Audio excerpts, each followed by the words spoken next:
Hello, everyone, and welcome to our What's Up Wednesday, where we are going live with you on Facebook and LinkedIn every Wednesday at 2 p.m. to talk about our upcoming 19th Annual International Human Trafficking and Social Justice Conference. And that's going to be hosted virtually on September 21st through the 23rd of this year. So, my name is Anna Schramm. I am the conference planner of this awesome conference. I work at the University of Toledo's Human Trafficking and Social Justice Institute. So today we have back with us Celia Williamson, who is the director of the Human Trafficking and Social Justice Institute, Hey, y'all. the founder of the conference. So, hey, Celia, how's it going?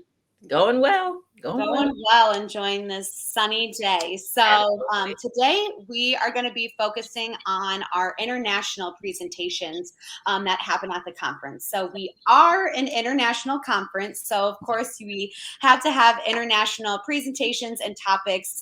It's a must at the conference. So, we have that now, but I'm kind of curious, Celia, do you remember when the conference really started to have an international reach? Was international presenters and topics always at the forefront of your thoughts when you first started the conference, or when did you really get into like the international world of this? Yeah, it's somehow, reality will outpace even your wildest dreams.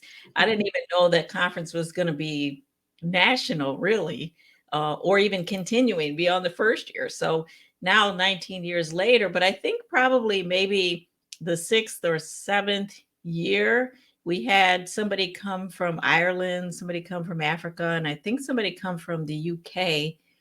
I particularly remember the UK woman because she did get a ride to the mall, our area mall. And then when I saw her the next day, I thought, how did you get back from the mall? And she said, oh, I just met somebody at the mall who gave me a ride home. And I was like, you're in the US? Like, don't be getting in the car with somebody you just met. So I Yeah. actually remember that very distinctly. But I don't remember, maybe the sixth or seventh year. Interesting. And was it just through like word of mouth that those people from those other countries came, or were you Yeah. kind of trying to target other countries, or I how did they wasn't even trying come? to no, wasn't trying to recruit to other countries, just had it online as a national conference, and they just happened to request, "Hey, can we participate?" And I thought, "Oh, that'd be amazing." So Yes, it please participate. Come, that's awesome. So I did pull some numbers from previous conferences. So you said like the sixth year you thought, other countries were coming. So by our 10th year, we had reached 13 countries. Oh, wow. By our 15th year, we had reached 25 countries, so doubled in that 5 years. And then now going into our 19th year, we have reached 47 countries, which is That's amazing. incredible. And I think really switching over to that virtual platform a couple years ago that COVID forced us to do really did help us have more of a international and global reach, and it's just made it more accessible for international attendees to be able to take part of the conference. So, Celia, can you just tell us though, like, why is it even important to have international presenters, international attendees, and topics at a conference that talks about human trafficking and social justice? Yeah, well, I think that, as Americans, we can be pretty Eurocentric. We know about America, we know about American politics, but we don't realize that the other countries also know a lot about US politics, but we don't know much about their political situation. And particularly when it comes to human trafficking, that is a worldwide phenomena. And so, just having our lenses peeled to just what's happening in the US would be such an injustice. And I think there's a lot of value and richness just in learning about what's happening around the world. And it really does make your world that much smaller when you meet people all over the world and you find out, they love their families. We have the same hopes, wishes, and dreams for our success in life, and we have the same feelings in our heart for humanity. And your world just gets that much smaller and that much more appreciative of all the peoples around the world. So I think it's an amazing experience. Yeah, it really does like make the conference a lot more rich. Like you said, a lot of like diversity of thought and just what is happening in other countries that could be adopted here. Yeah. And then, vice versa. So I was going to say something. I just completely lost it. That's, Wednesday for you. Yeah, that's better. That's always good when the young person doesn't remember, not good when the Also older loses what they were going to say. Yeah. So I'll just, look at my notes and just keep going from there. But if I remember, there was a point I wanted to make, but I'm sure it'll come back to me if it's important. So we do also, outside of the conference, we do work with international scholars and researchers all Mhm. year round in our Global Association of Human Trafficking Scholars, which we call GATS because we Mhm. love a good acronym. So Celia, tell us a little bit about what GATS is, what we do, what our purpose is. Yeah, well, the mission is really to move the knowledge base forward. And so we have researchers, scholars from all around the globe. And that was another indicator that we were turning global is when we had a national scholars group and some of the international scholars said, hey, can we join that? And so we really expanded it to be a global network so that we can work together, collaborate, help each other, help third world countries, share knowledge, and just really advance what we know so that new scholars coming in, maybe they want to do a research project on violence involved in sex trafficking. And we can say, you know what, I think we pretty much answered that. But here's a gap that we really need to fill if we're really going to provide the world with knowledge on this topic. So it's a collaboration, it's a way to support each other, and it's a way to move the knowledge base forward. Yeah, yeah, and I have the pleasure of being able to help coordinate that group of scholars as well. And so, just working with all of these incredible researchers from all over the world and seeing them collaborate on new research and just like move that knowledge base forward is amazing. So, if you want to learn more about GATS or want to consider becoming a member, you can go to our website. It's really easy, just GATS.com. That's GAHTS.com. So, I did remember what I was going to say. See, I just needed a second to pull my thoughts together. So, talking about communicating with these people from all over the world, it makes the world a much smaller place. I think even so when it's a virtual conference too, because like you don't even have to leave the comfort of your home or even your bed to be listening or on the same video call as people from across the world in different time zones. And it's just like, wow, I'm really working with and collaborating with and speaking with people from all over the world. Like you don't have the opportunity to do that every day. And so being able to do that at the conference and, with GATS is just really cool because it, yeah, just brings the world a lot closer together. It's a lot, small world. So Yeah, there's nothing like it really. And yeah. I mean, with the Global Association of Scholars, you could join as an advocate. You don't even need to Mhm. be a researcher. But, you know, all this, of course, couldn't be possible without you, Anna. I just want to tell Oh, everybody you organize the Global Association of Scholars, you organize the conference, and you always need it'd be great to be able to talk to people all over the world, yes, but there has to be a structure and there has to be a purpose and there has to be a mission and it has to be organized. And of course, a lot of us as scholars and researchers or presenters or even advocates, it's nice when you have somebody who understands the mission and can bring people together and make it work and make it actually move forward in a way that makes sense. So it's really hats off to you for being able to be as organized with all of us. I always say herding cats going in all kinds of directions. And then Anna says, no, we're all going to go this way. And then we all go that way. And then magic happens and it's beautiful. So, yeah. Well, thank you very much. I feel honored to be able to work with the leading experts, researchers, legal professionals, like all of these people who are experts in their field. I mean, it makes it all worth it. Like seeing them be able to come together and it's like, okay, I played my small part in this and bringing everybody together and then seeing them play their part. So we all, have parts to play and I'm just, honored and lucky to be able to play my part and make a difference in, bringing about social justice and change in this world, which really needs to happen. So, Mhm. thank you, Celia, for laying the foundation to be able to do all of this. So, getting back to the conference, because there are some sessions, some international sessions that I do want to highlight.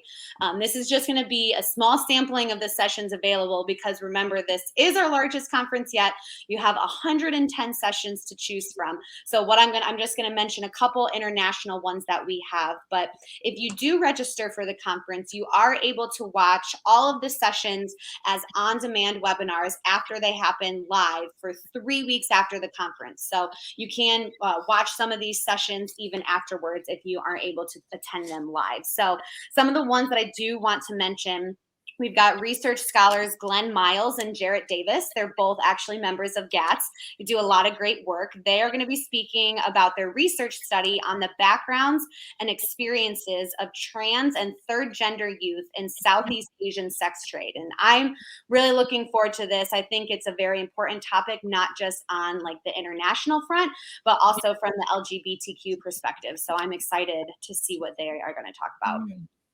Yeah, that sounds really good. Yeah, another GATS research scholar, Enoch Pellage, she's going to be joined by her research team, including Ayelet Pryor, Danya Shimshoni, Roni Ale Lumblig, and Guy Shiloh, and they're going to talk about the perspectives of commercially exploited youth and on their like help-seeking and help-related experiences in Israel. So I think this is also going to be a really interesting one to see what their experiences are like after they come out and how they seek out help and what their relationships with their help providers are. So I think, a Yeah. lot of the people coming to the conference are providers. So this might be some insight into what, victims are experiencing. Mhm. Then we've got another international session that's going to be interesting is Rita Dungles. She is going to be talking about trafficking survivors and mental health issues amidst COVID-19 in Nepal.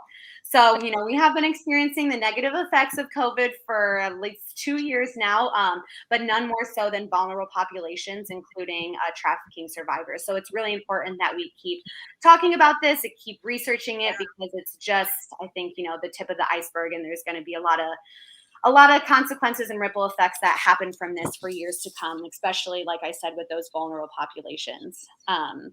And then the last one I want to mention is Marcy Hamilton. She's the founder and CEO of Child USA, and along with Kai Zenbickel, who we mentioned last week was going to be part of the conference this year, they're going to be talking about the federal law reform to deter international sex trafficking. So this legislation was the result of Kai's father, Peter Nygaard, using loopholes in the justice system to sexually assault women and girls in the US, Canada, and the Bahamas. So, like I said, this legislation is to hopefully close some of those loopholes so, rich, powerful people cannot continue to exploit women and girls and men and boys. So I think all these ones are going to be really interesting. I'm excited to hear what they have to say. But then we also have other international scholars and researchers who are going to be from Australia, Ghana, Indonesia, India, Nigeria, South Africa, and more. Those were just some of the ones that I saw. So it's going to be diverse. And I think our attendees are going to be coming from multiple more countries than this. So I'm excited to see what comes from this. So if you want to register for any of the sessions that you heard or check out any of the other international presentations we're going to have, you can register for the conference on our website, which is just traffickingconference.com/register. So make sure you check that out. Celia, anything you want to add more about any of the sessions I mentioned or anything else about international presentations? Yeah, I just think that they're going to be amazing. And, if you are a researcher, they're going to talk to you about the data and the findings and all the things. And, it's going to be very exciting for you if you are a researcher. If you're not a researcher, I want you to understand that these people are not going to come in and just throw numbers at you and talk and mention $3 words in a different language, that is statistical language that we don't really understand. They're going to come in and they're going to present the data and the results, but they're really going to talk to you about what these findings actually mean. And you'll be able to translate that into the practice that you're involved in. So when we have a conference like this and researchers come in, we really want them to engage in real talk. We want you to walk away understanding what it is that they found in their study. And there's opportunities for you to type in the questions that you have, very practical questions. How does this relate to whatever it is that you're doing, so that you walk away with not just a continuing education unit that you might need for your license or whatever your profession might be, but so that you can walk away with real understanding about what this means in the world, or what it means for your community, perhaps, or what it means for your practice. I mean, that's the real point of having researchers talk, not so they can impress you and talk over your head, but so that you can gain real knowledge and meaning from it.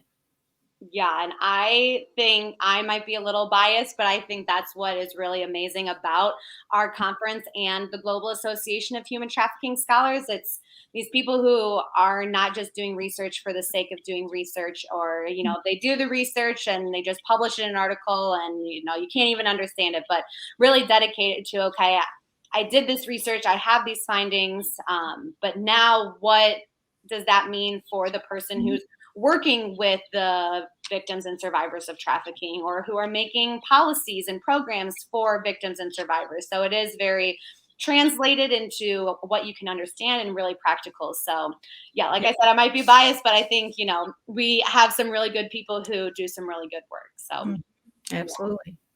So yeah, I think that's all that we had to share for today. So Celia, thanks for joining me again on today's What's Up Wednesday. We're going live with you on Facebook and LinkedIn every Wednesday at 2 p.m. So make sure you come back and join us. We're going to be continuing to talk about the different topics that you can hear at the conference. We'll have some special guests on to talk about their presentation and to give you a little background on their experience in the conference.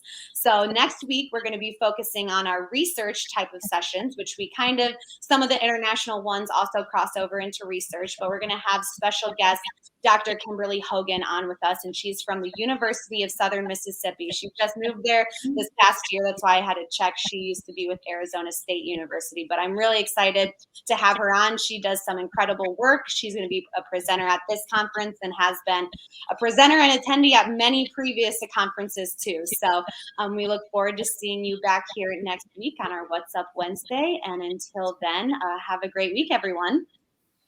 Bye. Bye.